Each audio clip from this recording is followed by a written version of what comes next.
Fluctuations होते हैं, ठीक है। तो देखते हैं, मान लो हम इसको पहले भी किए थे और हम फिर से बता रहे हैं। मान लो मेरे पास एक कैपेसिटर है जो कि चार्ज है, मेरे पास एक कैपेसिटर है C जो कि इनिशियली चार्ज टू Q0 और माइनस Q0 है। मेरे पास एक कैपेसिटर है जो चार्ज किया हुआ था Q0 और माइनस Q0 पे, और ये एक इंडक्टर है। इस इंडक्टर में कोई करंट नहीं है, ये इंडक्टर जो है इसमें कोई करंट नहीं है, ठीक है। और आपने क्या किया है, ये इनिशियली चार्ज कैपेसिटर था, आपने इसको t=0 पे क्लोज कर दिया, आपने इस स्विच को t=0 पे क्लोज कर दिया, दिस की इज क्लोज्ड। तो जनरली हम देखें कि अगर ये रेजिस्टेंस था तो ये धीरे धीरे डीके करता था। अगर ये रेजिस्टेंस था, कैपेसिटर और रेजिस्टेंस था, तो ये धीरे धीरे डीके करता था। और अगर ये शॉर्ट वायर होता तो इंस्टेंटेनियसली पूरा डीके कर जाता, ये पूरा का पूरा चार्ज डिस्चार्ज जो है होता। अब हम क्या कर रहे हैं, हम कह रहे हैं कि जब ये डिस्चार्ज होना स्टार्ट होगा, सोचो ये डिस्चार्ज होना स्टार्ट होगा, यहाँ पे चार्ज घटेगा। हम इस प्लेट की चार्ज की बात कर रहे हैं, हम पॉजिटिव प्लेट पे चार्ज की बात कर रहे हैं। ये चार्ज जब घटेगा तो ये कहीं ना कहीं इसको एक चार्ज भेजेगा, जब तो ये बैक ईएमएफ भी तो देगा। तो इसकी वजह से, इसके चार्ज घटने की वजह से इसका चार्ज घटेगा, लेकिन इसके बैक ईएमएफ फिर से इसको चार्ज करने की कोशिश करेगा। तो हम मान लेते हैं let at t=t the charge on the positive plate of the capacitor is Q. Let the charge on the positive plate of the capacitor is Q. Instantaneous current is I. Instantaneous current is I, and this I would be minus dq by dt. क्यों minus dq by dt? क्योंकि ये discharge कर रहा है। And let the rate of change of current is equal to something di by dt. तो इस instant पे आपका सर्किट डायग्राम इस तरह से बनेगा। किसी इंस्टेंट पे सर्किट डायग्राम इस तरह से बनेगा। हम जब भी कोई चीज टाइम के साथ बदल रहा हो, कोई भी सिचुएशन, फिजिक्स में कहीं भी कोई सिचुएशन जो टाइम के साथ बदल रही हो और हमको उसके मोशन को देखना है क्या हो रहा है, तो उसका बेस्ट मेथड है किसी टाइम टी पर उसका एक डायग्राम बना लो, उस मोमेंट पर उसका डायग्राम बना लो और देखो स्मॉल टाइम dt में क्या हो रहा है, उससे इक्वेशन लिख लो और सॉल्व कर लो। हम किसी भी टाइम या डिस्टेंस या किसी भी वेरिएबल चीज में, किसी भी चीज में जो चेंज हो रहा है, किसी भी फिजिकल सिचुएशन में जो चेंज हो रहा है, हम क्या करते हैं, किसी टाइम t पर या किसी पोजीशन x पर हम उसका एक सर्किट डायग्राम बनाते हैं, उस इंस्टेंट पे उसको बना लेते हैं और उस x में x प्लस dx या y में y प्लस dy या टाइम में t प्लस dt में क्या हुआ उसका एक इक्वेशन लिख लेते हैं, फिर हमारा काम हो जाता है। तो हमको भी समझ में ना भी आए, हम कह रहे हैं let at time t instantaneous charge है Q, इंस्टेंटेनियस चार्ज है Q जो कि वेरी कर रहा है, वेरिएबल है। अभी इस मोमेंट पे ये जिस रेट से इसमें करंट फ्लो कर रहा है I, इसमें करंट फ्लो कर रहा है I, इस लूप में एक करंट फ्लो कर रहा है I, ये I सिंपली होगा माइनस dq बाई dt, क्योंकि हम मान रहे हैं कि ये कैपेसिटर डिस्चार्ज हो रहा है और उस तरह से इसको चार्ज मिल रहा है। The charge that is following is the rate of decrease of charge here, ठीक है। और कुछ करना है नहीं। अब क्या करते हैं, ये करंट आई है और ये करंट भी वेरी कर रहा है, क्योंकि चार्ज वेरी कर रहा है तो करंट भी वेरी कर रहा है। अब हम इस इंस्टेंट पे इसमें लूप मेथड लगा देते हैं, हम पूरे लूप में घूम जाते हैं। So move in the loop at time t। इस सिचुएशन में तुम इस लूप में घूम जाओ तो क्या मिलेगा, हम जानते हैं यहां से यहां जाएंगे माइनस से प्लस, तो क्या लिखेंगे q by C plus q by C. फिर यहां से यहां जाएंगे तो क्या लिखेंगे, करंट के डायरेक्शन में जा रहे हैं तो minus L D I by D T, ये होगा 0। यहां से यहां प्लस q बाई सी और यहां से यहां करंट के डायरेक्शन में हम बता चुके हैं इंडक्टर में क्या होता है, minus L D I by D T, ये 0। यहां से आएगा D I by D T is equal to Q by L से। बट चूंकि ये चार्ज Q क्या था, minus D Q by D T, so D I by D T हो जाएगा D I by D T. इसको फिर से डिफ्रेंशिएट कर दो, माइनस साइन बाहर निकाल दो और फिर से डिफ्रेंशिएट कर दो, ये हो जाएगा minus D square Q by D T square. इसको क्या करो, माइनस साइन बाहर निकल जाएगा और इसको फिर से डिफ्रेंशिएट कर दो, तो ये हो जाएगा करंट जो है D I by dt, that would become equal to this di by dt would become equal to minus d square q by dt square. यहां से आएगा d square q by dt square is equal to minus 1 by lc times of q.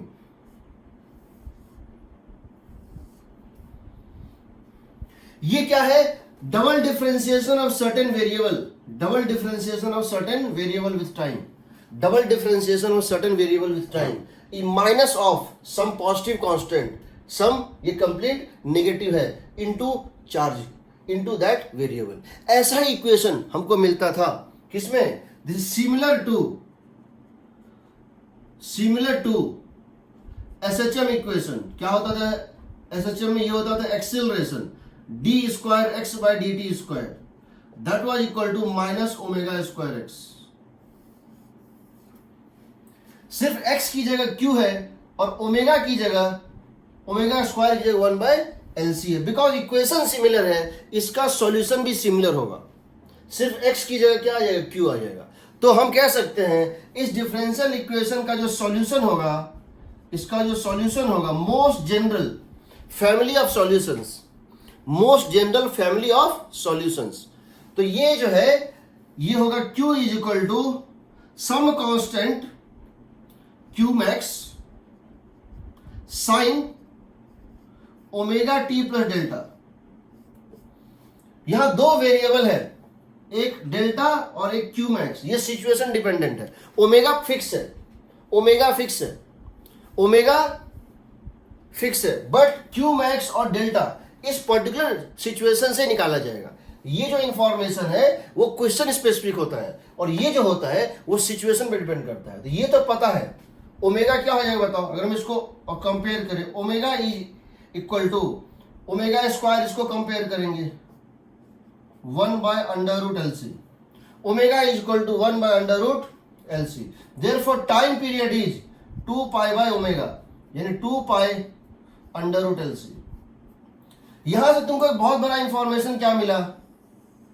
L into C dimensionally किसके equal होगा? Inductance और capacitance का dimensional formula किसके equal होगा? तो देखो, चूंकि ये रेडियन पर सेकंड है, ओमेगा होता है किसमें? रेडियन पर सेकंड में. किसमें होता है? एंगुलर फ्रीक्वेंसी जो होता है एसएचएम का, वो क्या होता है? रेडियन पर सेकंड. तुम देख सकते हो ओमेगा इंटू टी एंगल है, ये डायमेंशनलेस होता है. रेडियन पर सेकेंड, रेडियन डायमेंशन लेस है, यानी इसका डायमेंशनल फॉर्मूला क्या होगा?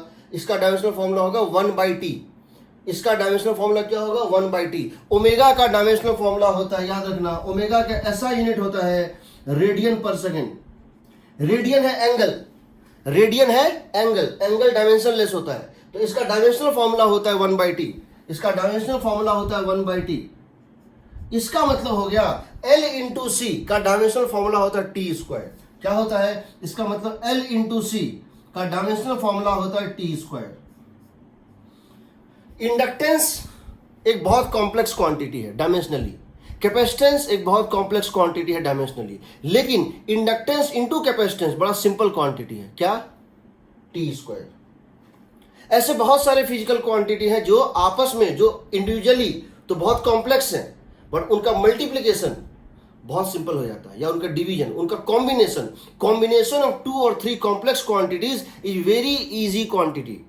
ये मैंने डायमेंशनल फॉर्मूला का जो मेरा वीडियो लेक्चर है उसमें मैंने लेक्चर 3 में, लास्ट लेक्चर में, सब कुछ पूरा जहां जहां पे कॉम्प्लेक्स क्वांटिटी मिलके सिंपल बनते हैं उनका पूरा इलस्ट्रेशन दिया हुआ है, उसमें ये भी है. ठीक है. तो एल और सी का डायमेंशनल फॉर्मूला क्या होगा? टी स्क्वायर होगा. एल और सी का डायमेंशनल फॉर्मूला क्या होगा? टी स्क्वायर होगा. ठीक है. ओके. तो ये तुम्हारा इक्वेशन आएगा. ये हो गया फैमिली ऑफ इक्वेशन. अब समझो, यहां 2 आर्बिट्रेरी कांस्टेंट है, एक Q मैक्स और एक डेल्टा. ये 2 आर्बिट्रेरी कांस्टेंट है. ये सिचुएशन डिपेंडेंट होता है, ये सिचुएशन डिपेंडेंट होता है. इसको बोलते हैं फेज कांस्टेंट, इसको बोलते हैं एम्पलीट्यूड. ये क्वेश्चन डिपेंडेंट है. एम्पलीट्यूड का मतलब होता है maximum value of that quantity. तो इसकी वैल्यू कहां से कहां जाएगी? -1 to +1.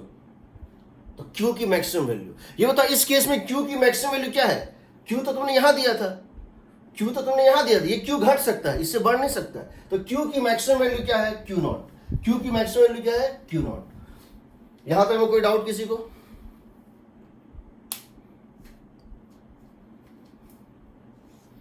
यहां तक किसी कोई डाउट है?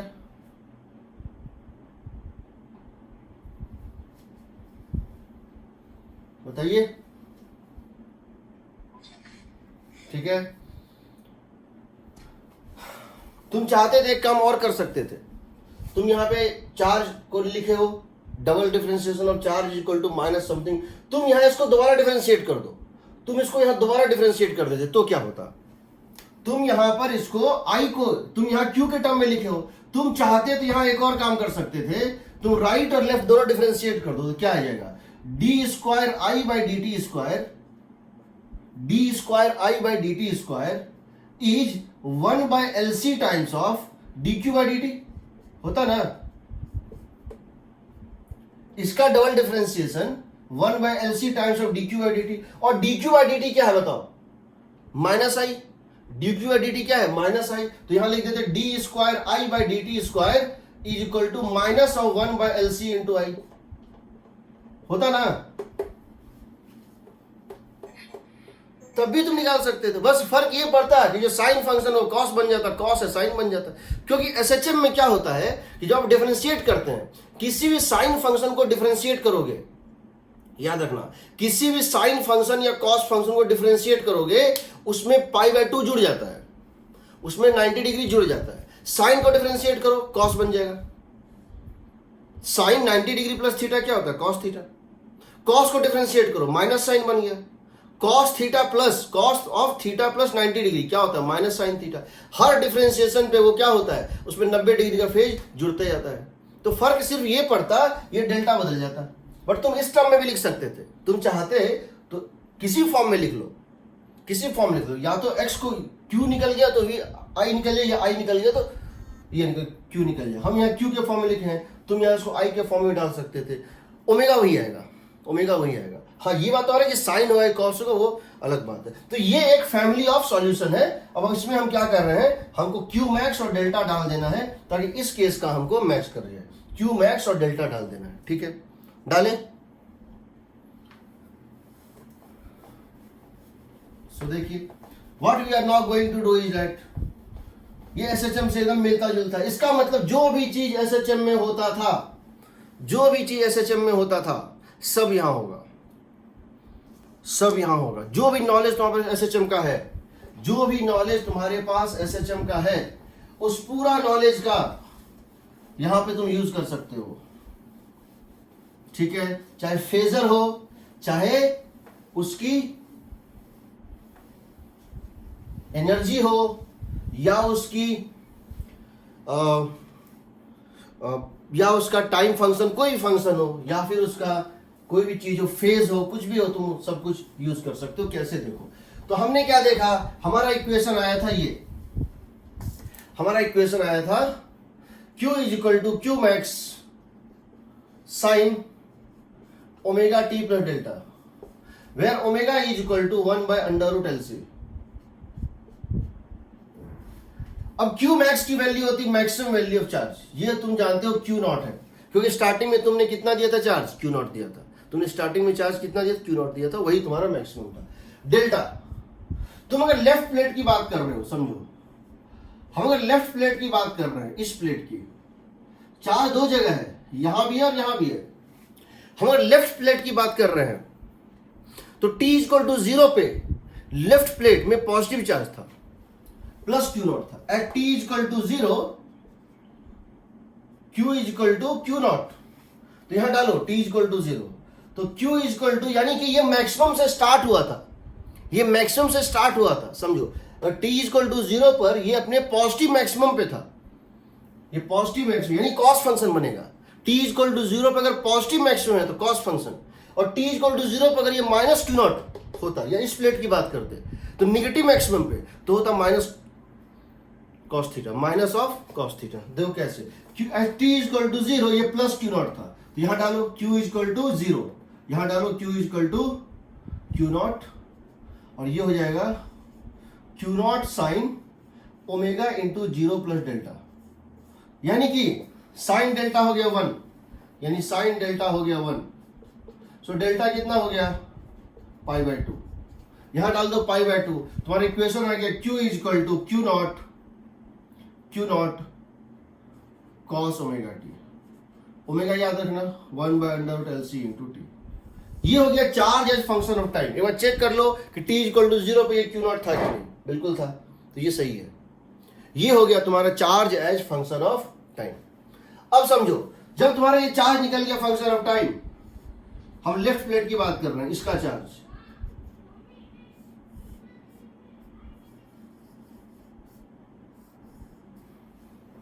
हम इस डायरेक्शन में जो करंट है इसको बोल रहे हैं पॉजिटिव करंट। क्या बोल रहे हैं इसको? Positive current. जो इस डायरेक्शन में करंट है उसको बोल रहे हैं पॉजिटिव करंट, हम इसको बोल रहे हैं पॉजिटिव करंट, एंटी क्लॉकवाइज। तो पहला ये निकल गया, दूसरा निकल जाएगा करंट। करंट है rate of discharging of this minus dq/dt। जिसको डिफरेंशिएट करके माइनस डालोगे तो आएगा Q not into omega sine omega T. यानी चार्ज की एम्पलीट्यूड अगर Q नॉट है तो करंट की maximum value Q not by omega है, Q not times of omega, Q not into 1/√LC। This is the maximum value of current.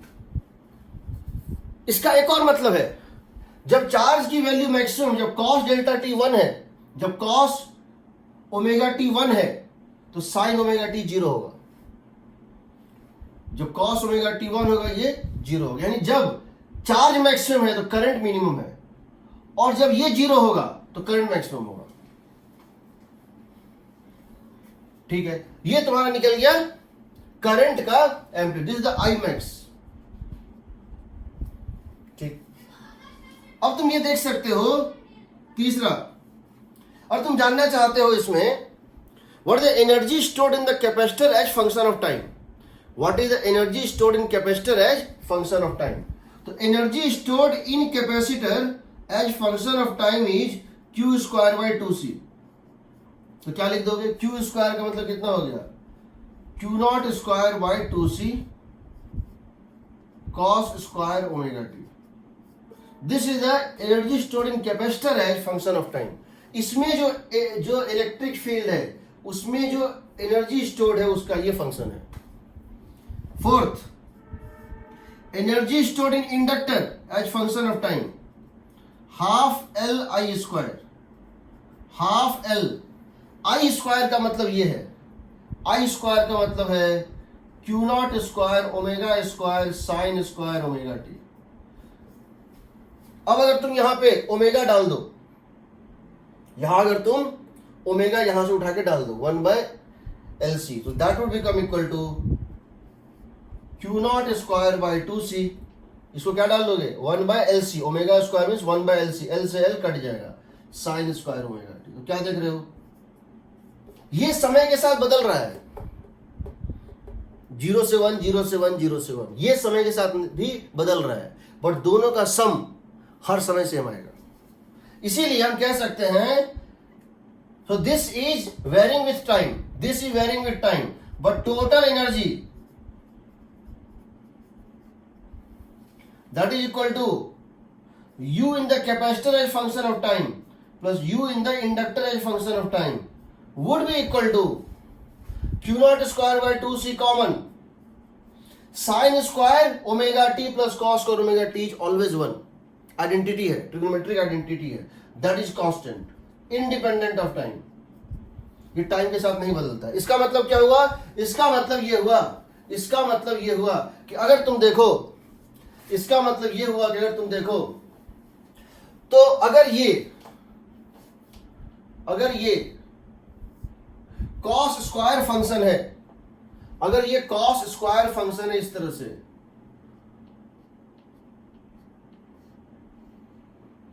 और ये जो cos² फंक्शन है, ये जो cos² फंक्शन है, ये था 0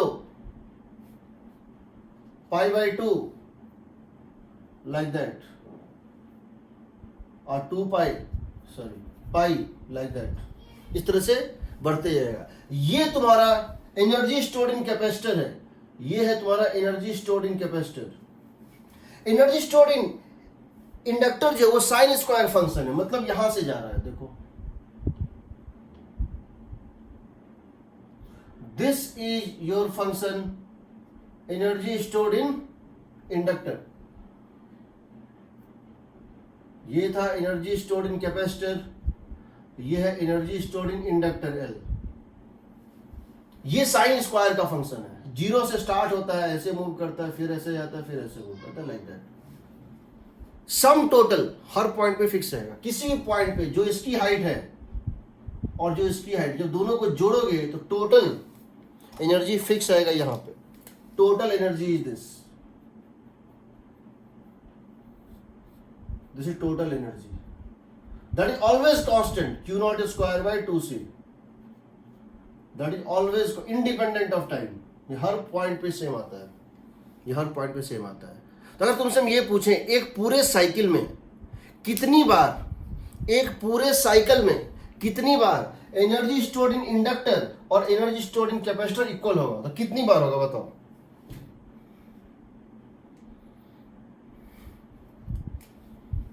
इनके एक पूरे साइकिल में, ये तो एक साइकिल नहीं, ये तो पाई, जीरो से पाई ही बना है, जीरो से 2 पाई तक में, जीरो से 2 पाई। ये बताओ एनर्जी स्टोर्ड इन कैपेसिटर और एनर्जी स्टोर्ड इन इंडक्टर कब इक्वल होगा।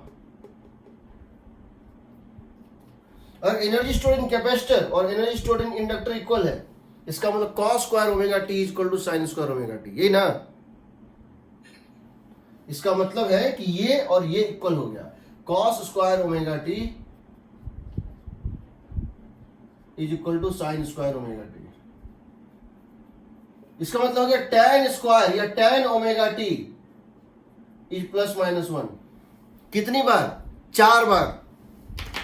जब ओमेगा टी 45 डिग्री होगा, 135 डिग्री होगा, 225 डिग्री होगा और 315 डिग्री होगा, होगा ना।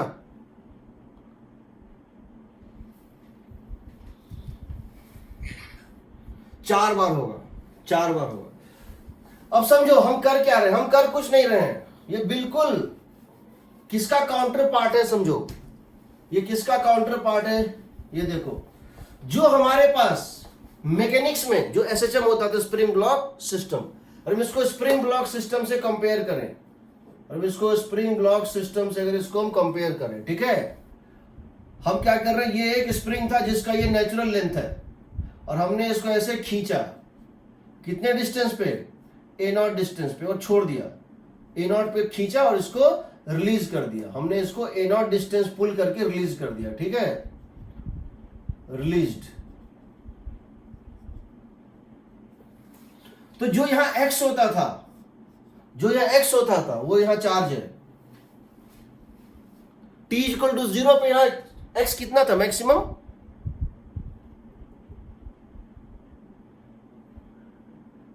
t इक्वल टू 0 पे तुमने क्या किया था, x को किया था मैक्सिमम A0, और यहां तुमने क्या किया, t इक्वल टू 0 पे चार्ज को क्या रखा है, मैक्सिमम Q0 रखा है ना।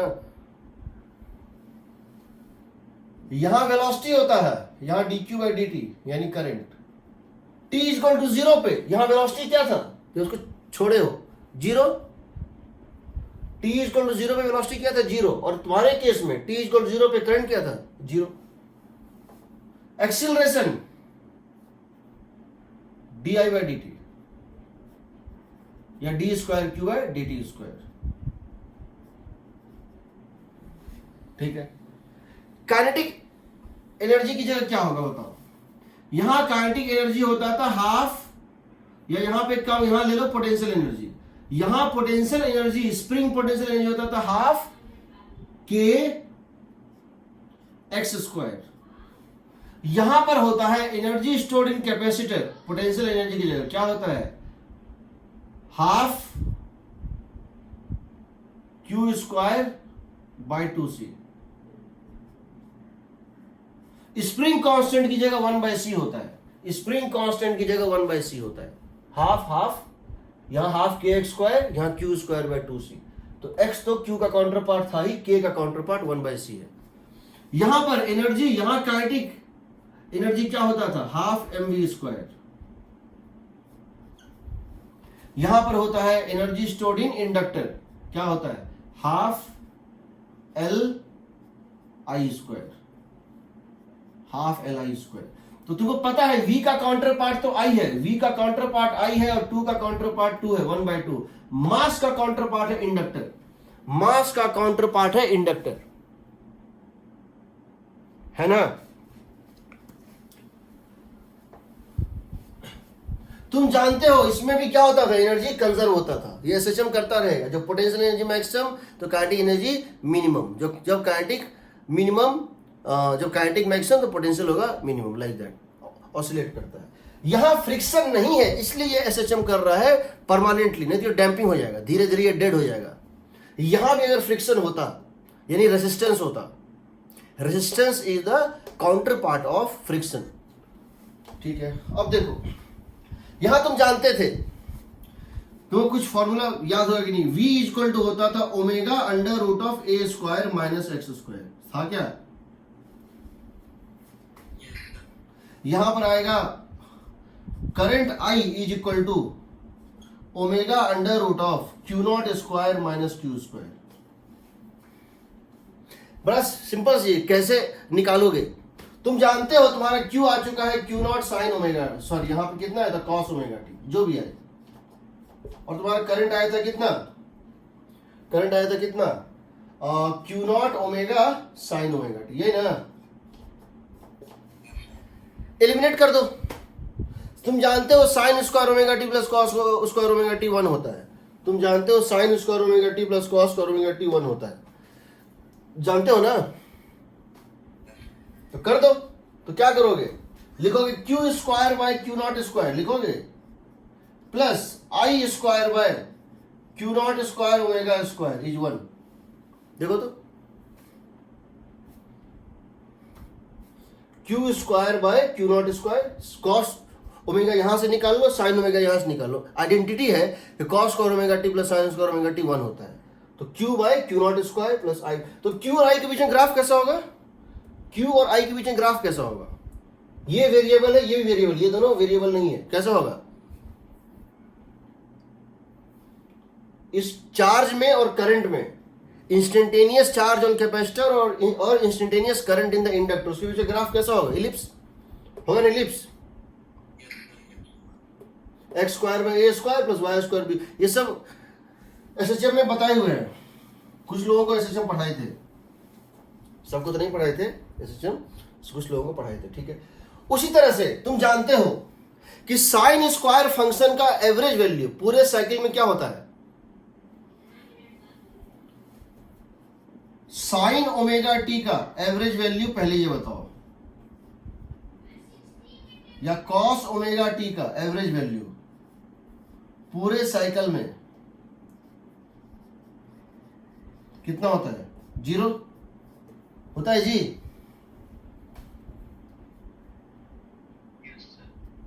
क्यों होता है, एरिया अंडर ग्राफ देखो, एक पूरा साइन कर्व बनाओ, एक फुल साइन कर्व बनाओ, जितना एरिया पॉजिटिव उतना एरिया नेगेटिव, उसका एवरेज वैल्यू 0 होता है, क्योंकि इनिशियल और फाइनल वैल्यू सेम है। एवरेज वैल्यू क्या होता है, total change by total time, एक पूरे साइकिल में टोटल चेंज कितना है, 0 है ना। साइन स्क्वायर ओमेगा टी का एवरेज वैल्यू और कॉस स्क्वायर ओमेगा टी का एवरेज वैल्यू पूरे साइकिल में होता है 1/2, जानते हो, सब एसएचएम में कराए थे, मतलब कराते हैं, ठीक है। इसीलिए और तुमसे ये पूछा जाए what is average value of charge, 0, जितना प्लस होगा उतना ही कभी न कभी माइनस भी होगा, और एक पूरे साइकिल में जहां से चला वहीं पहुंच जाएगा, टोटल चेंज 0। करंट का एवरेज वैल्यू पूरे साइकिल में 0। और तुमसे पूछे एनर्जी का, इसका यू जो कैपेसिटर में था वो था Q naught square by 2c cos square omega T, था ना, Q naught square by 2c cos square omega T, ये था एनर्जी स्टोर्ड इन कैपेसिटर। इसका एवरेज वैल्यू कैसे निकालोगे, इसका एवरेज वैल्यू निकालना है तो कांस्टेंट को बाहर निकाल दो और इसका ले लो एवरेज वैल्यू, कितना होता है 1/2 होगा ना। Average value of energy stored in the capacitor होता है Q naught square bye 4c, और यही होता है average value of energy stored in inductor भी। तुम ये कह सकते हो, देखो तुम्हारा ये है क्यू मैक्स और ये है आई मैक्स, ये है क्यू मैक्स और ये है आई मैक्स। तो एक तरीका तो ये हो गया, ये क्यू मैक्स हो तो ये आई मैक्स है। दूसरा तरीका है इसको निकालने का, क्यू मैक्स से आई मैक्स। वो क्या होगा, जब पूरा का पूरा कैपेसिटर का एनर्जी कन्वर्ट हो जाएगा किसमें, इंडक्टर में। जब पूरा कैपेसिटर डिस्चार्ज हो जाएगा और सारा एनर्जी कहां चला जाएगा, इंडक्टर में। एनर्जी कंजर्वेशन के अकॉर्डिंग होगा Q naught square by 2c plus 0। समझ रहे हो, स्टार्टिंग में इसमें चार्ज कितना था, Q naught square by 2c, और इंडक्टर में कुछ नहीं था। जब पूरा का पूरा इंडक्टर में पहुंच जाएगा, यहां 0 हो जाएगा, तो यहां क्या लिख दोगे, half L I max square लिखोगे ना, अकॉर्डिंग टू एनर्जी कंजर्वेशन। सारा एनर्जी स्टार्टिंग में किसमें था, कैपेसिटर में, और बाद में सब कहां चला गया, इंडक्टर में। तो पोटेंशियल एनर्जी और काइनेटिक एनर्जी जैसे होता है, all the potential energy is converted to kinetic energy. Similarly तो यहां से तुमको क्या मिलेगा, हाफ से हाफ कट गया, आई मैक्स कितना मिलेगा बताओ, Q naught by under root L C होगा ना, बताओ, Q naught by under root L C, L और सी यहां ले आओगे। यही तो 1 by under root L C क्या था, ओमेगा था ना।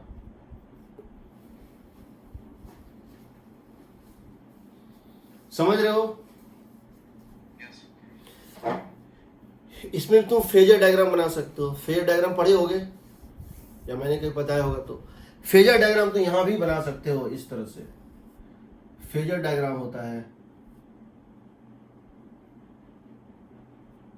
ये होता था x, ये होता था सॉरी ये होता था x और ये होता था v बाय ओमेगा। यहां तुम क्या करोगे, इसको फेजर डायग्राम जब बनाओगे, यहां पर x की जगह क्या लोगे, यहां पर x की जगह लोगे x की जगह क्या लोगे, q, और यहां कितना लोगे, i बाय ओमेगा। ये ऐसे घूमता रहेगा।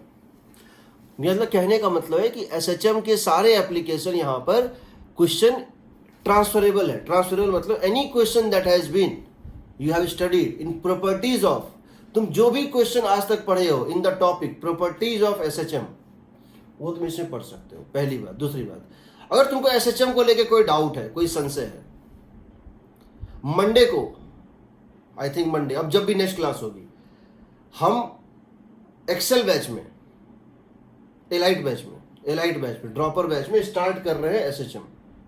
एसएचएम स्टार्ट करने का पर्पस क्या है कि हमको स्टार्ट करना है वेव्स, हमको स्टार्ट करना है waves on string and sound waves.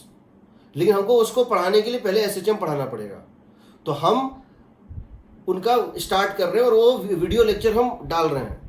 तुम्हें किसी को पढ़ना होगा, 4 लेक्चर में, हम 4 लेक्चर में पूरा SHM with properties and entire physics, पूरे फिजिक्स में जितने एसएचएम होते हैं चैप्टर वाइज, उसको लेते हुए, रोटेशनल टॉर्क सारा लेते हुए 4 लेक्चर में हम उसमें खत्म कर रहे हैं। वो यूट्यूब पे तुम देख लेना, और उसके वेव से स्टार्ट करेंगे। बता दिया है कि अगर कोई अटेंड करना चाहेगा एलाइट बैच में तो कर सकता है। कोई अगर एलाइट बैच में अटेंड करना चाहेगा, जिस दिन मेरा क्लास लगा, नेक्स्ट क्लास हम स्टार्ट कर रहे हैं, और नहीं अटेंड करना चाहते तो वीडियो यूट्यूब पे रहेगा। तुम्हारे बैच में ही पढ़ाएंगे, बट उसमें थोड़ा टाइम है। तुम पहले करना चाहो या कभी देखना चाहो एक पर्टिकुलर चीज, फेजर क्या होता है, प्रॉपर्टीज क्या क्या होता है, सब उसमें तुम्हें मिल जाएगा। ठीक है, तो वो चीज है। आज का लेक्चर हम यूट्यूब पे डाल रहे हैं। आज का लेक्चर जो भी चल रहा है ये आज हम यूट्यूब पे डाल रहे हैं, सेपरेट टॉपिक, एलसी ऑसिलेशंस नाम से। ठीक है, चलो, तो इसमें तुम बहुत कुछ पूछा जा सकता है, बहुत कुछ किया जा सकता है। ठीक है, अच्छा मान लो कभी ऐसा हो कि हम क्वेश्चन में ट्विस्ट देखते हैं। ये तो बड़ा सिंपल सा क्वेश्चन था। अच्छा मान लो मैंने से पूछा गया कितने देर के बाद, मिनिमम कितने टाइम के बाद energy stored in inductor becomes 3 times of energy stored in capacitor. Question अगर हमसे ये पूछा गया, हम यहां पर क्या कर चुके हैं, हम इस सिचुएशन में हम निकाल चुके हैं Q equal to Q naught cos omega t और I equal to Q naught omega sine omega t. यहां से हमने देखा एनर्जी स्टोर्ड इन कैपेसिटर कितना था, Q स्क्वायर बाय 2c जिसकी वैल्यू है Q naught square by 2c cos square omega t, और एनर्जी स्टोर्ड इन इंडक्टर है half L I square, half L I square का मतलब है Q naught square omega square sine square omega T, sign square omega t. और यहां पे तुम ये देख सकते हो, तुम इसको प्लेस कर देते हो तो ये अगर हम यहां से ओमेगा को प्लेस कर देते हैं 1 by under root L C, तो what we are going to get same, दोनों का कोफिशिएंट सेम होना चाहिए, Q naught square by 2c sine square omega T. हम ये जानना चाहते हैं find the minimum time after which the energy stored in capacitor becomes equal to energy stored, या फिर फाइंड मिनिमम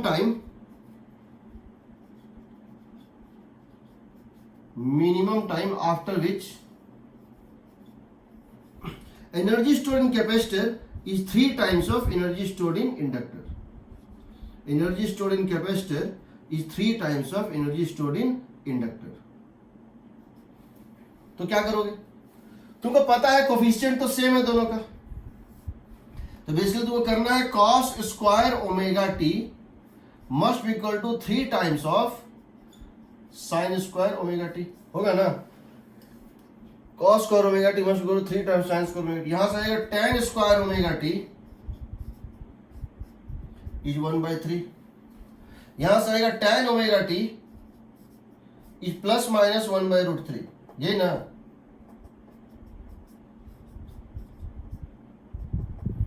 ये कुल मिला के एक साइकिल में 4 बार होगा, ये कुल मिला के एक साइकिल में 4 बार होगा। कहां कहां? 0 से 30 डिग्री आगे, 30 डिग्री पे 150 डिग्री पे, 30 डिग्री पे 150 डिग्री पे 210 डिग्री पे और 330 डिग्री पे, होगा ना। अब तुमसे मिनिमम टाइम पूछ रहे हैं तो तुम लिखोगे फॉर मिनिमम टाइम लिख दोगे omega into t must be equal to, minimum के लिए टाइम 0 के बाद मिनिमम के लिए पॉजिटिव वैल्यू हो जाएगा π/6, हो जाएगा ना। तो टाइम हो जाएगा π/6, ओमेगा था 1 by under root L C, 1 by under root L C. This is the time after which this happens, minimum time after which this happens, T is equal to π/6 under root L C. इतने time के बाद ये हो जाएगा equal. अगर हम तुझे पूछे अच्छा इक्वल तो हो गया, समझ गए, जब इक्वल हो, जब ये इसके 3 टाइम्स हो गया, जब energy stored in capacitor equal to 3 times of energy stored in inductor हो गया, उस समय करंट कितना था? उस समय करंट कितना था? एक बार जब तुम्हारा ओमेगा टी π/6 निकल गया तो क्या करो तुम, इस इक्वेशन में इसको क्या प्लेस कर दो, π/6 प्लेस कर दोगे। जिस समय energy stored in capacitor 3 times of energy stored in inductor था, तुमने वो टाइम निकाल लिया, ओमेगा टी निकाल लिया। अब उस ओमेगा टी को यहां प्लेस कर दो और ओमेगा टी को यहां प्लेस कर दो, तुमको उस इंस्टेंट पे जब energy stored in capacitor 3 times of energy stored in inductor था, उस समय इंस्टेंटेनियस चार्ज कितना था और इंस्टेंटेनियस करंट कितना था, दोनों निकल जाएगा, आ जाएगा ना।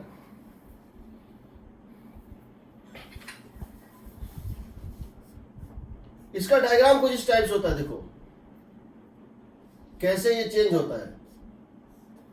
ये डायग्राम है t इक्वल टू 0 पे। हम बहुत सारे डायग्राम बना सकते हैं और हम 1/4 ऑफ टाइम पीरियड, 1/4 t/4 जब 90 डिग्री का फेज चेंज हो गया, t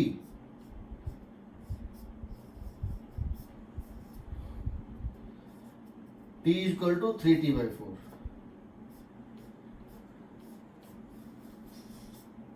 ये 4 टाइम तुमको दिख रहे हैं ना, ये 4 टाइम तुमको दिख रहे हैं। और जब इसमें फिर t/4 जोड़ोगे तो जब एक बार पूरा साइकिल कंप्लीट हो जाएगा, t/4 फिर जोड़ेंगे तो t इक्वल टू हो जाएगा कैपिटल T, तो सेम हो गया।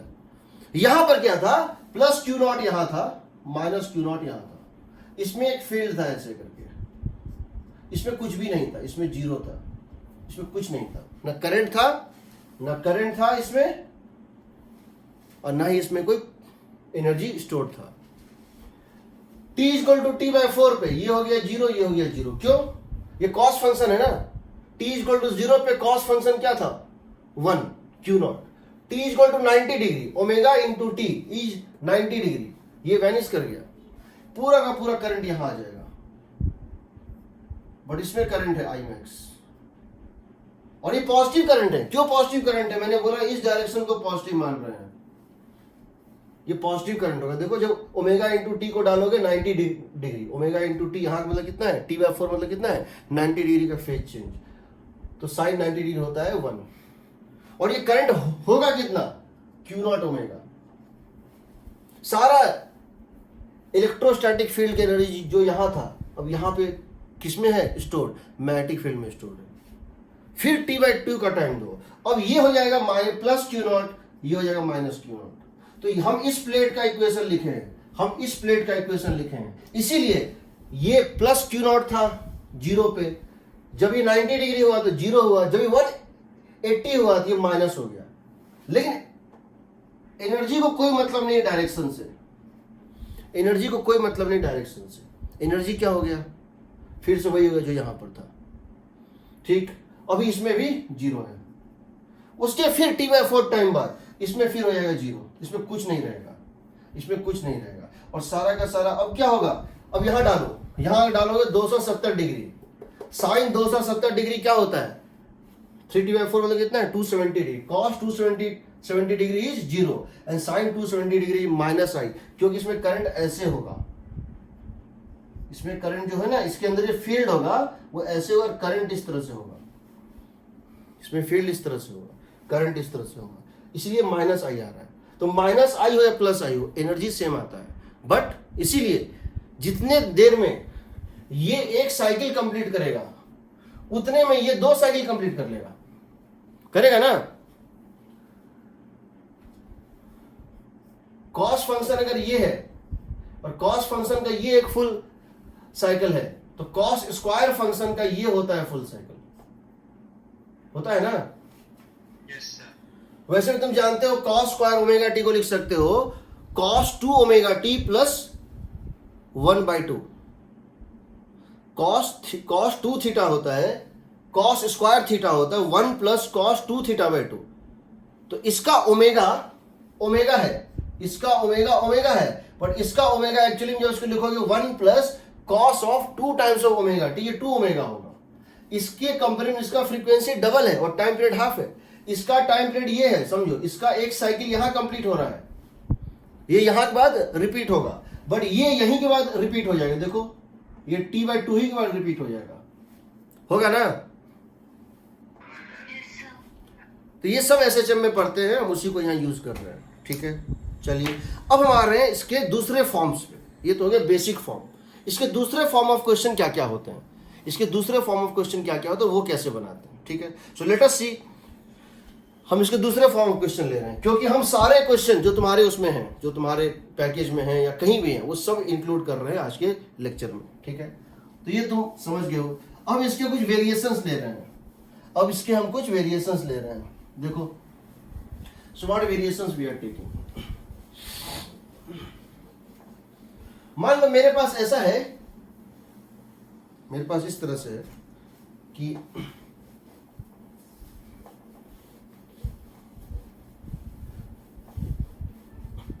पहला वेरिएशन ये है कि मेरे पास एक कैपेसिटर है, फिर से वही चीज है, इस पे चार्ज था Q नॉट, इस पे चार्ज था माइनस Q नॉट। किसी तरह से ऐसा हुआ, किसी तरह से ऐसा हुआ, ये एक इंडक्टर था और इसमें करंट था I नॉट, इसमें करंट I नॉट फ्लो हो रहा था, इसमें करंट जो है I नॉट फ्लो हो रहा था। किस तरह हो रहा था, कैसे होगा, देखो यहाँ एक रेसिस्टर लगा है, यहाँ एक बैटरी लगा है, बहुत देर से लगा हुआ है, बहुत देर से लगा हुआ है, तो नेचुरल है कि ये तो फ्लो करेगा, ठीक है, नेचुरल है, ये तो फ्लो करेगा। अब तुमने क्या किया, इसको हमको इन दोनों को कनेक्ट करना है, इन दोनों कनेक्ट करना है और इसको डिस्कनेक्ट कर देना है, इसको डिस्कनेक्ट कर देना। कैसे करेंगे, एंड मेक बिफोर कट, पहले बनेगा तब कटेगा। तो इसको हम कैसे करेंगे जरा देखते हैं, इसको हम कैसे करेंगे जरा देखते हैं। हम क्या करते हैं, ठीक है, ऐसे लिया, इसको ऐसे लिया, ठीक है, ओके।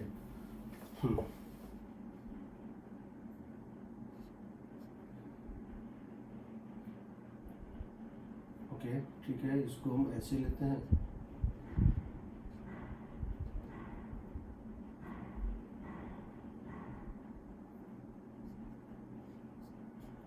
इस टाइप से कुछ स्विच है जो इसमें स्लाइड कर सकता है, हम इसको ऊपर स्लाइड कर रहे हैं, तो होता क्या है, ये इसको टच करता है और तभी यहां से डिस्कनेक्ट हो जाता है। मतलब कहने का है कि अभी तक हम क्या कर रहे थे, कैपेसिटर को चार्ज करके डाल रहे थे। अभी तक हम क्या कर रहे थे, कैपेसिटर में इनिशियल चार्ज था, इंडक्टर में कुछ नहीं था।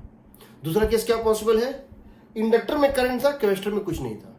तीसरा है दोनों में था, हम दोनों ले रहे हैं, ठीक। तो अब क्या करना है, मान लो t = 0 प्लस पे, t = 0 पे तुमने जो उसको करंट किया तो इस पे चार्ज था Q0, इस पे चार्ज था -Q0, कैपेसिटेंस था C, और इसमें L, इसमें करंट था I0। अब क्या होगा, ठीक है, अब क्या होगा जरा देखते हैं। अब सबसे पहले ये समझ लो कि इनिशियल टोटल एनर्जी क्या था, Q0 square by 2C plus half L I0 square, ये होना चाहिए equal to Q max square by 2C, और ये होना चाहिए half L I max square. समझ रहे हो ना, ये बिल्कुल वही केस है। कौन सा केस, कि भाई एक SHM इस तरह से है, ये इसका मीन पोजीशन है O, और ये इसका एक्सट्रीम पोजीशन होता, यहां पे फोर्स होता है 0, उसको बोलते हैं मीन पोजीशन, यहां वेलोसिटी होता है 0, उसको क्या बोलते हैं, एक्सट्रीम पोजीशन। हमको जो क्वेश्चन दिया है वो ना तो मीन पोजीशन क्या दिया है, ना ही एक्सट्रीम पोजीशन क्या दिया है। हमको कह रहा है कि जब डिस्टेंस x है, जब सेंटर से डिस्टेंस x है, उस समय वेलोसिटी v0 है। अब सॉल्व करो तो क्या करोगे, half k x0 square plus half m v0 square, जब यहां पहुंचेगा वो किसके इक्वल हो जाएगा, हाफ k a स्क्वायर होगा।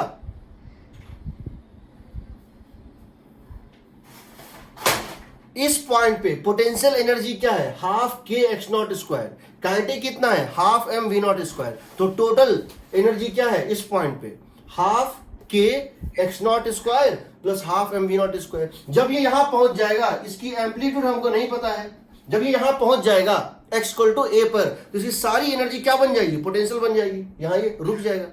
तो उसको क्या करेंगे, हाफ k a स्क्वायर। और जब ये यहां पहुंच जाएगा, वापस यहां जब पहुंचेगा तो उसकी स्पीड होगी मैक्सिमम, और यहां उसकी x होगी मैक्सिमम। तो क्या लिख दोगे, half m v max square लिखोगे ना। तो एक जगह एनर्जी पता है तो वही एनर्जी सब जगह होती है। ये बात और है कि यहाँ पे पोटेंशियल और काइनेटिक दोनों है, बट जब वो एक एक्सट्रीम पे पहुंचेगा वो प्योरली एक फॉर्म में कन्वर्ट हो जाएगा, इसमें या इसमें। तो Q मैक्स भी निकाल सकते हो, I मैक्स भी निकाल सकते हो, पहली बात। दूसरी बात, और अगर तुम ये जानना चाहते हो तो इससे तुम Q मैक्स और I ये निकाल सकते हो। दूसरा, अगर तुम इसमें और भी कुछ अगर पूछा जाता है कि तुमको ये निकालना है कि किस टाइम पे क्या होगा या वगैरह, उसके लिए Q0 और I0 में कोई रिलेशन चाहिए होगा, उसमें Q0 और I0 में कोई रिलेशन चाहिए होगा, उसमें Q0 और I0 में कोई, जैसे मान लेते हैं यहाँ जो चार्ज है Q, इसको तुम मान सकते हो Q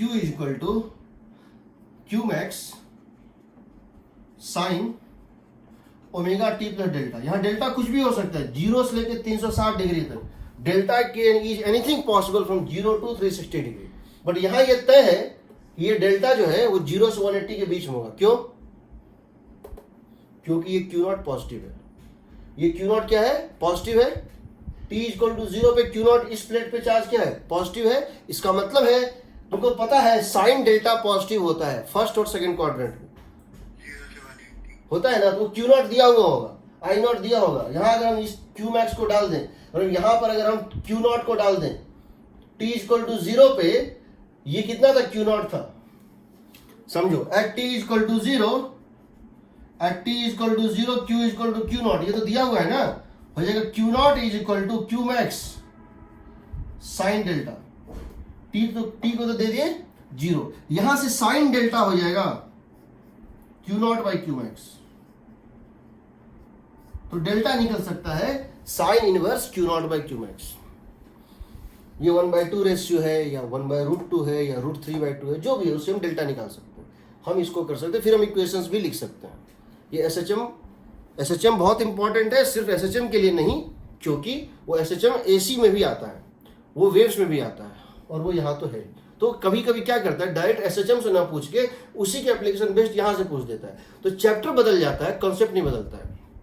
चैप्टर बदल जाता है, कॉन्सेप्ट नहीं बदलता है। ठीक है, एक तो ये क्वेश्चन हो गया। चलिए दूसरा, फिर इसमें सारे फेजर वेजर बनाए जा सकते हैं। दूसरा क्वेश्चन हम इस तरह से देख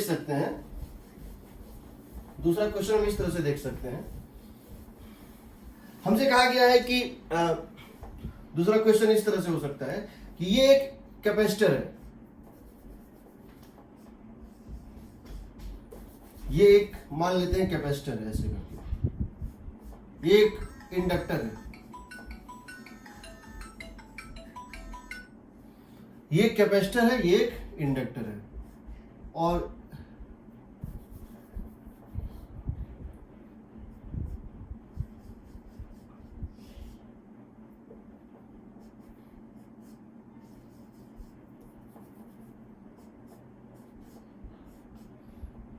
यहां पर एक स्विच है, यहां एक स्विच है। ये कैपेसिटर चार्ज है, इसकी कैपेसिटेंस है C, ये है Q नॉट, ये है माइनस Q नॉट। ये अनचार्ज है, इसी कैपेसिटेंस भी C है। हम सिंप्लिसिटी के लिए इसी कैपेसिटेंस C रखे हैं, पर हो सकता है ये C हो, ये 2C हो सकता है ये 2C हो और ये 5C हो, कुछ भी हो सकता है, क्वेश्चन में कुछ भी हो सकता है। ये C था चार्ज, ये है C अनचार्ज, ये है इंडक्टर L, सिर्फ ये चार्ज है और कहीं कुछ नहीं है। हम t इक्वल टू 0 पे इसको क्लोज कर देते हैं। At t equal to 0 switch is closed. तो just after t equal to 0 क्या होगा? At t equal to 0 plus क्या होगा बताओ? At t equal to 0 plus, अब समझो, हम ये तुमको पहले बताए हुए हैं कि जब हम किसी चार्ज कैपेसिटर को, जब किसी दो चार्ज कैपेसिटर को आपस में जोड़ते हैं, उसमें कॉमन पोटेंशियल निकलता था कितना? C1V1 plus C2V2 by C1 plus C2 निकलता था ना।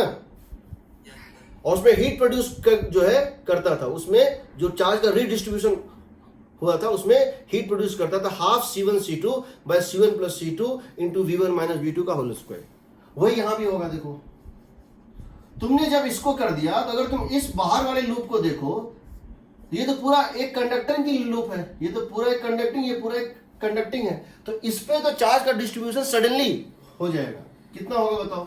ये C है, ये C है, ये हो जाएगा Q naught by 2 minus Q naught by 2, ये होगा Q नॉट बाई 2, ये माइनस Q नॉट बाई 2। क्योंकि रेजिस्टेंस तो है नहीं, एक तरह से तुमने क्या किया है, इसके दोनों प्लेट को और इसके दोनों प्लेट को जोड़ दिया है। तो जैसे जोड़ोगे विद इन नो टाइम ये आपस में रिडिस्ट्रीब्यूट कर लेता है। इसमें हीट प्रोड्यूस होगा, इसमें हीट प्रोड्यूस होगा। तुम देखोगे हाफ मतलब Q not square by 2C ज्यादा है compare to Q naught by 2 whole square by C 2C plus Q naught by 2 whole square by 2C। 50% heat जो है बन गया होगा, है ना। इसके बाद, इस सडन चेंज के बाद अब LC ऑसिलेशन शुरू होगा। अब LC ऑसिलेशन शुरू होगा क्योंकि LC ऑसिलेशन साइन फंक्शन है, वो टाइम लगाता है, उसका टाइम पीरियड है, इसका कोई टाइम पीरियड नहीं है, सडनली हो गया। अब क्या करो, इन दोनों को मिला के एक कैपेसिटेंस बना दो, इन दोनों को मिला के एक कैपेसिटेंस बना दो। कितना हो जाएगा? 2C हो जाएगा।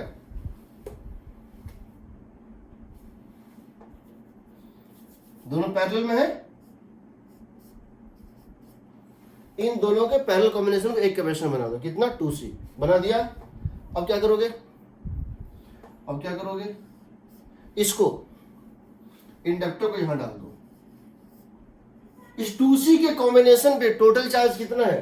Q नॉट बाई 2 यहां, Q नॉट बाई 2 यहां, Q naught at t equal to 0 plus, this is the diagram, सही है। दोनों कैपेसिटेंस पैरेलल में है, उनको बना दो 2C। दोनों कैपेसिटेंस पैरेलल में, उनको बना दो 2C। ये Q naught by 2, Q naught by 2, Q not minus Q not minus Q not minus Q not, इसको डाल दो यहाँ पे। अब इसमें वही चीज जो पहले करते थे वो कर दो, कर दोगे ना?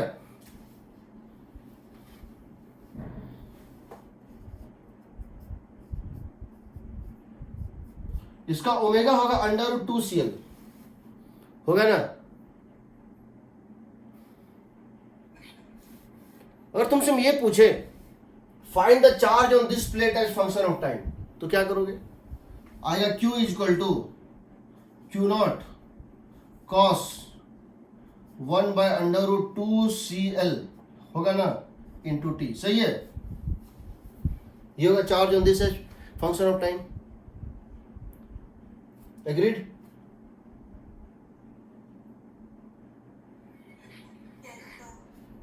लेकिन अगर हम तुमसे ये ना पूछे find the charge on this plate as function of time, तुमने भले इसको सी माना है, तुमने भले इन दोनों के पैरेलल कॉम्बिनेशन को सी माना है, इस बक्से को सी माना है, दोनों को एक बक्से में बंद करके सी मान लिया, बट बक्से के अंदर क्या है? ये दोनों अलग अलग है ना, दोनों में हाफ हाफ है। तो Q1 जो होगा वो हो जाएगा Q/2।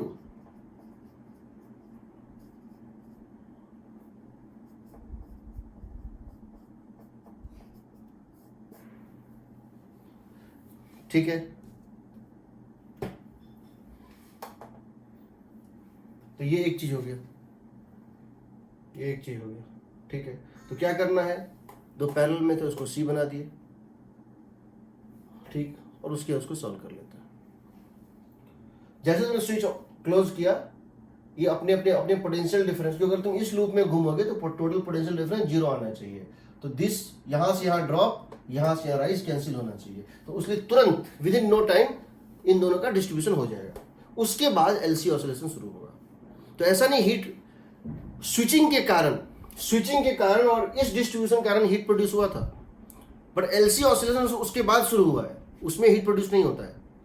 एलसी ऑसिलेशन इस डिस्ट्रीब्यूशन के बाद शुरू हुआ है। ये जो तुमने स्विच क्लोज किया उसमें जो डिस्ट्रीब्यूशन हुआ विद इन नो टाइम, उसमें तो हीट प्रोड्यूस हुआ, बट वो एलसी का नहीं था। एलसी तो इसके बाद शुरू हुआ, इस डिस्ट्रीब्यूशन के बाद स्टार्ट हुआ है, उसमें हीट प्रोड्यूस नहीं होता है, उसमें एनर्जी कंजर्व रहता है। ठीक है, अब देखो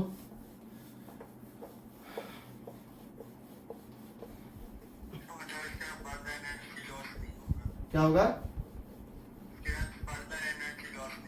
हाँ, उसके बाद नहीं होगा लॉस, करेक्ट, उसके बाद नहीं होगा लॉस।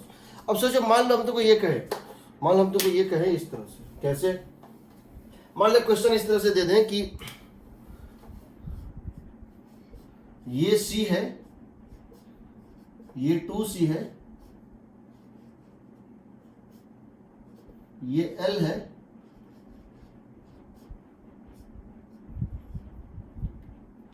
और ये भी ये 2L है मान लो।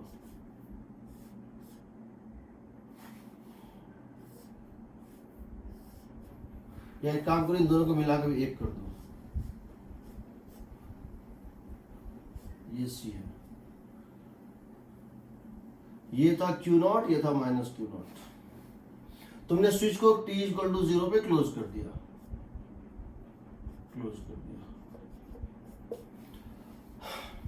इस पे अगर हम चार्ज पूछे फंक्शन ऑफ टाइम, निकाल लोगे?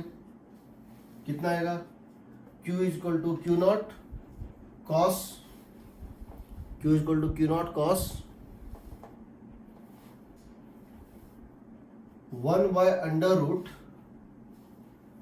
कितना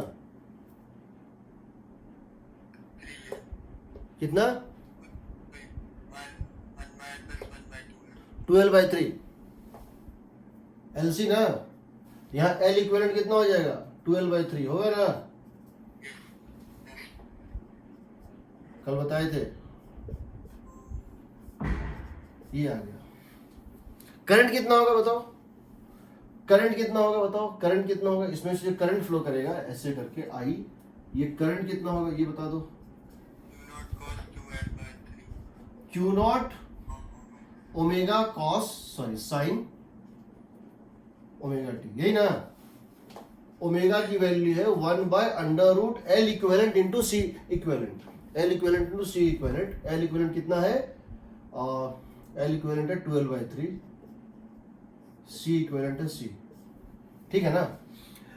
अब ये बताओ, ये तुम्हारा करंट निकल गया, बट हम जानना चाहते हैं current in this branch, I1 as function of time. ये तो हो गया करंट इस ब्रांच में, ये तो करंट हो गया इस ब्रांच में एज फंक्शन ऑफ टाइम, ये तो तुम्हारा निकल गया क्योंकि तुमने दोनों को मिला के एक बना दिया। लेकिन जब ये करंट अंदर गया, तुमने बक्से को एक बना दिया 12/3, बट बक्से के अंदर तो ये दो पार्ट में डिवाइड हुआ था ना। I1 क्या होगा, what is I1 as function of time, so बताओ। हम तो बता चुके हैं अंकल, सीरीज पैरेलल में, पैरेलल केस में क्या होता है, जैसे रेजिस्टेंस में डिवाइड होता है, इंडक्टर बिहेव्स लाइक रेजिस्टेंस, तो रेजिस्टेंस क्या होता है, इनवर्स रेशियो में करता है डिवाइड, ये होगा 12/3,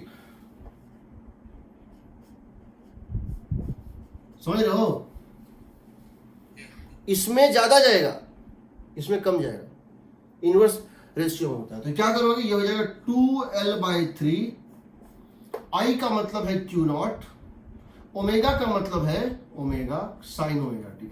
अब ये साइन ओमेगा टी में ओमेगा का वैल्यू दिया हुआ होगा, ये वैल्यू यहां भी दिया होगा, ये वैल्यू यहां भी दिया होगा, तो डरना मत इसको देख के। ये करंट है, कुछ भी नहीं है, कर सकते हो, कोई दिक्कत ही नहीं है, ठीक है, दिक्कत ही नहीं है। अब देखो एक और क्वेश्चन ले रहे हैं, अगला क्वेश्चन,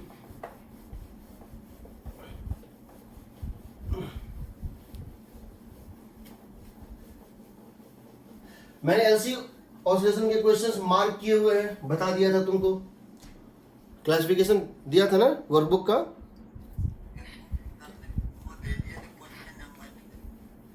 उसमें जितने भी LC oscillation question topic number 6 होगा, उसके सारे क्वेश्चन बनाया जाना, कोई भी ऐसा क्वेश्चन नहीं जो नहीं बनेगा, ठीक है। क्वेश्चन ये है कि ये कैपेसिटर है, एक दूसरा कैपेसिटर है, एक इंडक्टर है, एक स्विच है, ये प्लस ये माइनस, ये प्लस ये माइनस, ये प्लस ये माइनस, ये प्लस ये माइनस, अच्छा ये C है, ये मान लो 2C है, ये भी V वोल्टेज पे चार्ज है और ये भी V वोल्ट पे चार्ज है, दोनों V वोल्ट पे चार्ज है। यहाँ C1 C2 भी ले सकते हैं, बट हम जनरल देखने के लिए हम V1 V2 अलग अलग दे सकते हैं, बस हम ये चाहते हैं कि तुम समझ लो तो कैसे बना रहे। इसको क्लोज कर दिए, t=0 पे इसको क्लोज कर दिए, इट इज क्लोज्ड एट, इसको तुमने t=0 पे क्लोज, ये दोनों जो इनिशियली चार्ज था, इसमें कुछ भी नहीं था, ये V वोल्ट पे चार्ज था, ये भी V वोल्ट पे चार्ज, इसको क्लोज कर दिया एट t=0। हमसे पूछा गया है find the maximum current in the inductor, find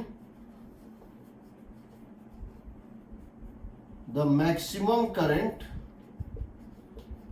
in the inductor. कैसे निकालेंगे,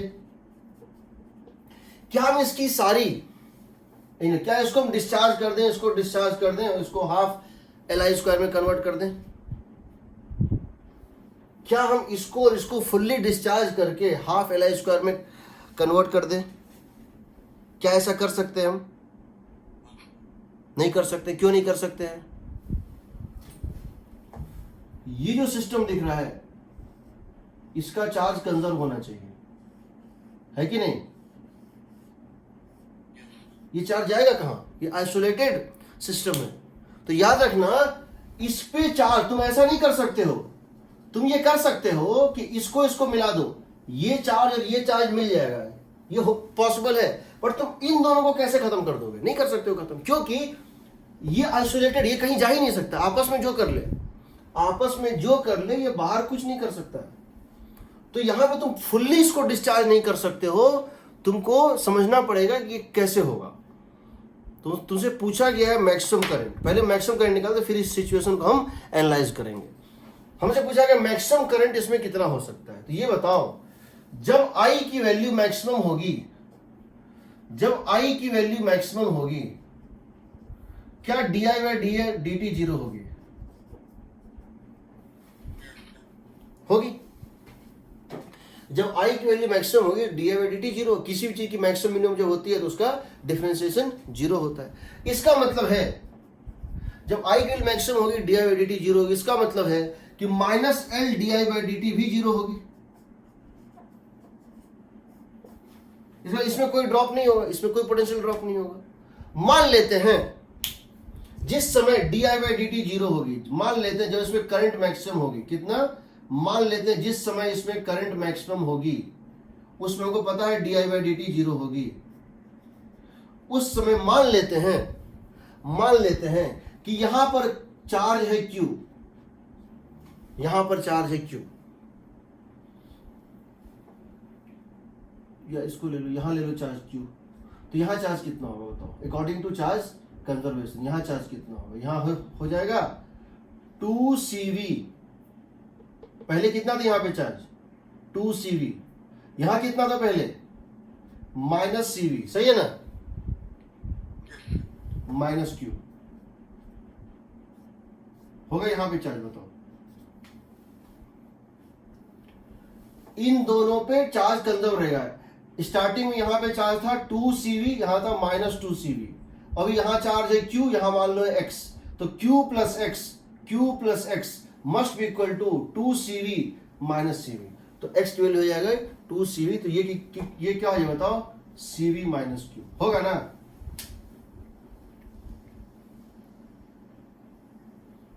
सही है, कोई डाउट। हमने मान लिया किसी इंस्टेंट पे यहां पे चार्ज Q है, हम यहां भी चाहते मान लेते चार्ज यहां Q है, यहां चार्ज X है, तो पहला इक्वेशन क्या होगा, Q plus X is conserved, क्योंकि ये आइसोलेटेड सिस्टम, ये H शेप में जो दिख रहा है ये हवा में लटका हुआ है, इस कहीं से भी कनेक्टेड नहीं है, इसके पास कोई सोर्स नहीं है, न तो धरती से कनेक्टेड है, अर्थिंग किया हुआ है कि चार्ज ले लेगा या दे देगा, न किसी बैटरी के प्लेट से कनेक्टेड है, तो इस सिस्टम पे आपस में डिस्ट्रीब्यूशन हो सकता है बट सम टोटल कंजर्व रहेगा।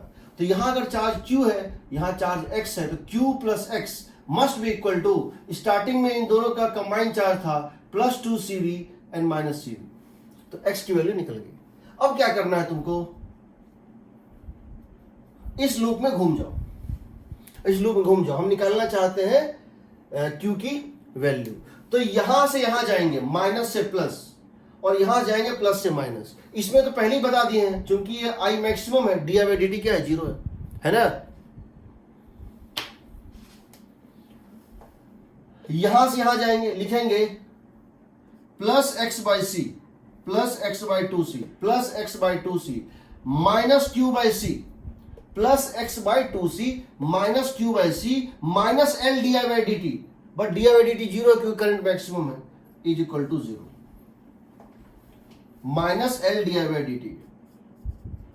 ये होना चाहिए कंप्लीट इक्वेशन, बट ये तो जीरो है क्योंकि तुमने करंट का मैक्सिमम वाला केस लिया है। जब करंट मैक्सिमम था तब क्या केस था, ये हो गया जीरो। यहां देखो क्या हो जाएगा, यहां से ये और ये तो कट गया, तो आ गया x is equal to 2Q, but x तुम निकाल चुके हो, CV minus Q is equal to 2Q, CV minus Q is equal to 2Q।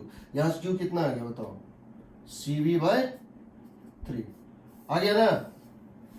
जिस समय चार्ज यहां पर कितना होगा, CV/3, जिस समय चार्ज यहां पर कितना होगा, CV/3, और यहां पे चार्ज क्या होगा, CV माइनस CV/3, 2CV/3, उस समय इसमें करंट मैक्सिमम था। अब लगा दो एनर्जी कंजर्वेशन, क्योंकि रेजिस्टेंस तो कहीं नहीं है, तो हीट कहीं प्रोड्यूस नहीं हो रहा है, ठीक है। अब लगा दो एनर्जी कंजर्वेशन, क्या लिखोगे स्टार्टिंग में इसमें क्या, अब लगा दो एनर्जी, यानी समझो जिस मोमेंट पे करंट मैक्सिमम होगा उस मोमेंट पे यहां पे चार्ज इतना था CV/3, और यहां पर चार्ज क्या था 2CV/3। अब क्या करो, लगा दो energy conservation. Energy stored in capacitor plus energy stored in inductor is conserved, क्योंकि रेजिस्टेंस नहीं है, फ्रिक्शन नहीं है, तो क्या करोगे, यहां लिखोगे हाफ CV स्क्वायर, यहां क्या लिखोगे हाफ 2CV स्क्वायर, होगा ना। इसमें कितना था स्टार्टिंग में, जो इसको क्लोज किए थे, जीरो, कुछ था ही नहीं। अब क्या होगा, अगर ये V/3 है, CV/3 है, यहां पोटेंशियल डिफरेंस क्या है इस टाइम पे, अगर ये C है और यहां चार्ज CV/3 है, तो V/3 है, तो हाफ C v बाई 3 का स्क्वायर, या क्यू स्क्वायर बाई 2c लिख दो, plus half cv square 2c। v कितना है, इसके अक्रॉस पोटेंशियल डिफरेंस क्या होगा, इसके अक्रॉस पोटेंशियल ये था 2, इसके अक्रॉस जो था, इसके अक्रॉस पोटेंशियल डिफरेंस क्या होगा, 2 cv by 3 divided by 2c। v by 3 इसके अक्रॉस में था, तो v बाई 3 का होल स्क्वायर, या चाहो तो ये लिख सकते हो Q square by 2c and Q square by 2c। cv minus Q जो है वो हो जाएगा 2 cv बाई 3। तो v by 3 potential difference c के अक्रॉस भी था, और v by 3 potential difference 2c के अक्रॉस भी था, ये लिख सकते, plus half L I max square. Agreed? अब देखो निकल गया, ये कंबाइन कर दो, 3 by 2 cv square is equal to, ये कितना हो जाएगा बताओ, v बाई 3 का होल स्क्वायर हो जाएगा 3 by 2c 2c plus c 3c into v square by 9। सही है ना, half common v square by 9 common, c plus half L I square. तो बताओ क्या हो जाएगा, सब में से 2 कैंसिल कर दो, ये हो जाएगा 1/3, इधर जाके 3 माइनस 1/3 कितना होता है, 3 माइनस 1/3, ये दोनों कट के 1/3 माइनस 1/3 होता है 8/3, नहीं 3 माइनस 1/3, हाँ 8/3।